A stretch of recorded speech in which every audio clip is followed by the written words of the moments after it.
Master to Horipada. Why hasn't Mahendra Mukherjee come here lately? Horipada. I am not quite sure why. M. Smiling. He is practicing Jnana Yoga. Master. No, it's not that. The other day, he promised to send me in his carriage to the theatre to see a play about the life of Prahlad. But he didn't send the carriage. Perhaps that is why he doesn't come. M. One day, I saw Mohima Chakraborty had a talk with him. It seems that Mahendra visits him. Master. But Mohima talks about bhakti also. He loves to recite the hymn. What need is there of penance if God is worshipped with love?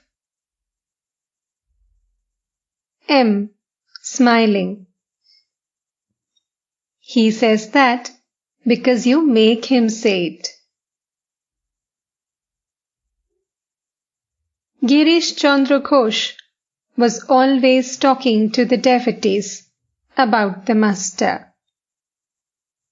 Horipada. Girish Ghosh sees many visions nowadays. After going home from here, he remains absorbed in spiritual moods and sees many things. Master. That may be true. Coming to the Ganges, one sees many things. Boats, ships, and what not. Horipada. Girish Ghosh says, from now on, I shall occupy myself only with my work.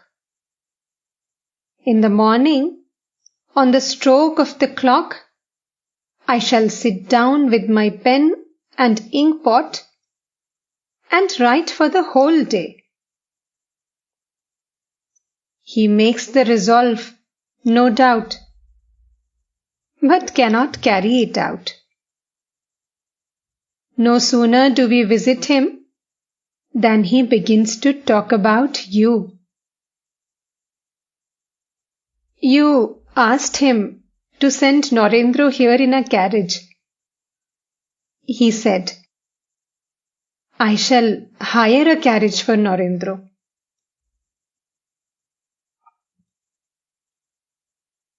At 5 o'clock, the younger Naren was ready to go home. Sri Ramakrishna stood by his side on the northeast veranda and gave him various instructions. Then the boy saluted the Master and departed. Many of the devotees also took their leave. Sri Ramakrishna was sitting on the small couch talking to Mohini. Mohini's wife was almost mad with grief on account of her son's death. Sometimes she laughed and sometimes she wept. But she felt peaceful in Sri Ramakrishna's presence. Master. How is your wife now? Mohini. She becomes quiet whenever she is here. But sometimes at home, she becomes very wild. The other day, she was going to kill herself. When Sri Ramakrishna heard this, he appeared worried. Mohini said to him humbly, "Please, give her a few words of advice." Master, don't allow her to cook.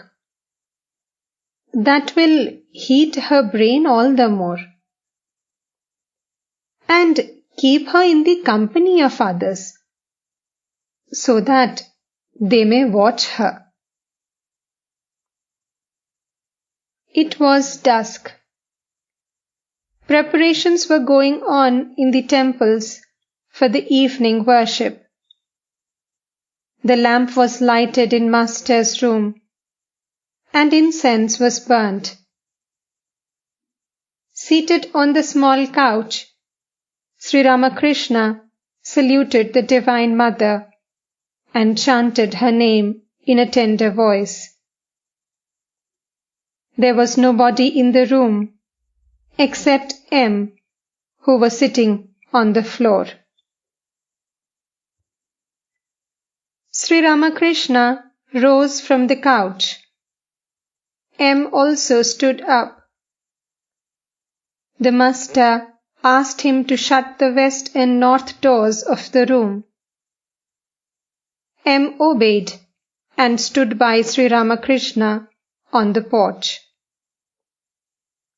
The Master said that he wanted to go to the Kali temple. Leaning on M's arm, he came down to the terrace of the temple. He asked M to call Baburam and sat down. After visiting the Divine Mother, the Master returned to his room across the court, chanting, "O Mother, Mother, Rajarajeshwari,